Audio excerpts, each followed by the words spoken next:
Well, the cargo ship that has halted traffic in the Suez Canal is finally free this morning. Take a look over in Egypt here. Officials there say the ship has been fully dislodged, but the impact on global trade may last well beyond that. Let's bring in Chris Rogers. He's S&P Global Market Intelligence Supply Chain Analyst.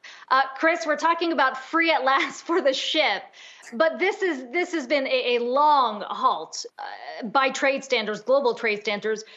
Suez Canal specifically has been a vital trade route between Asia and Europe. But I wonder, as you look at the potential impact from all of this, how much of it is contained to those regions? How much of it is spills over?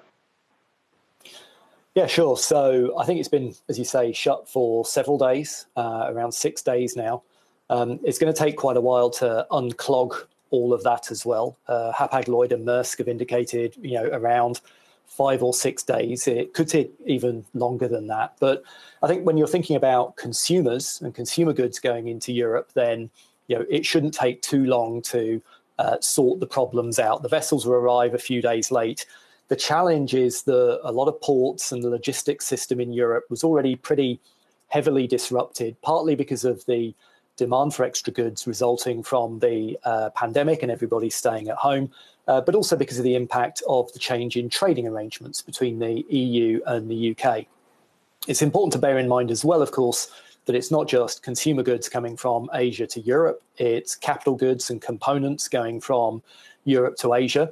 And there's also shipping, quite a bit of shipping that goes from the southern part of Asia, so particularly India and the neighboring countries, over to the east coast of the United States as well. So, it is a global phenomenon. It will be more impacting upon people and companies in Europe, but, there's something for everybody to worry about in this, to put a happy note on it.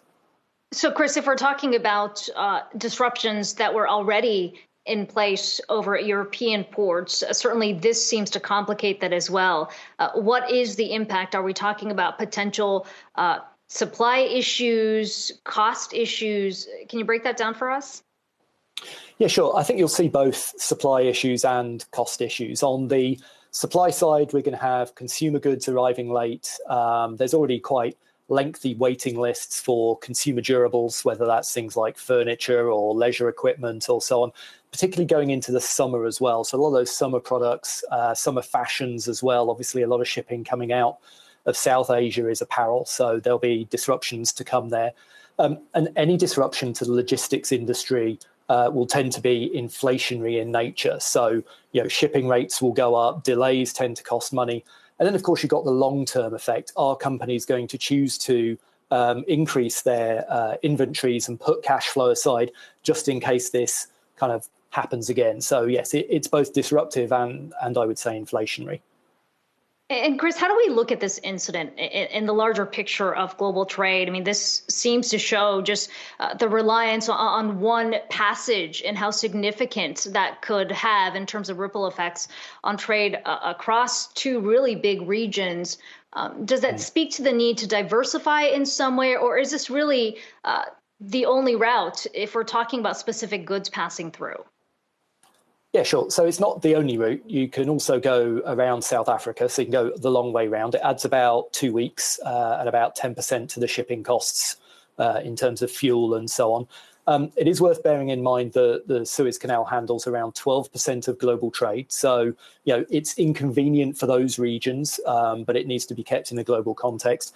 I think the bigger issue, though, is that it shows just how reliant the global economy is on the logistics industry, whether that's shipping through the Suez Canal, shipping through the Panama Canal, or trans-Pacific shipping. And it's worth bearing in mind there's been a lot of containers lost overboard in the Pacific recently. There's been vessel fires last year as well. It's a hazardous business and one that companies need to think about. How do they diversify their supply chains? And in fact, Maersk's CEO just today has said it's time for companies to think more about their supply chains and how they diversify their routings. Yeah, what do you think are the potential shakeups that could come out of this? Yeah, I think we're going to see companies certainly want to know more about the visibility of their supply chains. Do you know where your boxes are right now? Are they stuck in the canal or are they safe? And that speaks to needing to use more international shipping data sources. That involves bringing more data science into your core operations. I think it's also going to raise questions about some of the market power of the large container lines as well versus the users of their services. There have been significant increases in shipping rates, and we've seen the Federal Maritime Commission in the US and governments around the world looking at those shipping rates and looking at the way global shipping works and say, look, this is a very core strategic element of the global economy. Maybe it's a good time to look at how everything works. Yeah, I mean, it feels like that conversation was already happening before this incident, largely because of what we've seen play out during the pandemic. There's been a lot more focus on bringing things closer to home, although that's more specifically towards manufacturing. As it relates to shipping and sourcing, does that only elevate the conversation, accelerate the moves even further? Yeah, absolutely. It takes these kind of reminders and these catalytic events to really force companies to talk more about their supply chains. We did an analysis of around 7,000 companies that held quarterly earnings calls since the beginning of the year. Around a third of them were talking about their supply chains, and that's significantly more than a year ago, only around half that ratio a year earlier, about 15% or so. So companies are beginning to talk about it more with investors, but talk is cheap. They need to start acting and talking about how after the pandemic, after this Suez Canal blockage, what are they going to do tangibly to fix their supply chains going forward? How are they going to diversify? How are they going to spend money on their inventories? And what's that going to do for their returns? Yeah, and we've learned any kind of shift as it relates to supply chains. It's a long process, not something that happens overnight. So something we will continue to watch. Chris Rogers, S&P Global Market Intelligence Supply Chain Analyst. It's great to talk to you today.